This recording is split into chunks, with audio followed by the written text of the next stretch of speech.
জামাটা দেখে বললেন সানা সানা, আমরা বলি না আহ কি সুন্দর কি সুন্দর, তো নবী আমার জামা দেখে বললেন সানা সানা সানা সানা, এটা হাফসি ভাষা, নবী এমনি হাফসি ভাষায় বললেন সানা সানা, এটার আরবি হলো হাসানা হাসানা, মানে সুন্দর সুন্দর, মাশাআল্লাহ খুব সুন্দর জামা। তো বাচ্চাদের এরকম জামা দেখলে আপনিও বলবেন মাশাআল্লাহ অনেক সুন্দর অনেক সুন্দর, কেন আমার নবী বলছে তা আমি বলবো, সুন্নাহ বলবো। এবার দেখেন কি ওই মেয়ে সাহাবিয়া রাদিয়াল্লাহু তাআলা আনহা তিনি বলেন আমি ছোট মানুষ, তো আমি দেখলাম নবীজির এই কাঁধের এইখানে কবুতরের ডিমের মতো একটা মোহরে নবুয়ত, যেটা নবীজির শেষ নবী হওয়ার দলিল।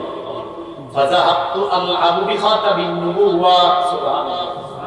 উনি বলেন আমি নবীর এই মোহরে নবুয়ত নিয়ে খেলা করা শুরু করলাম, নবীজির এই মোহর নিয়ে আমি খেলা করা শুরু করলাম। সাজারনি আমি আব্বা একটা ধমক দিছে, কি করো নবীর মোহর নিয়ে খেলা করো।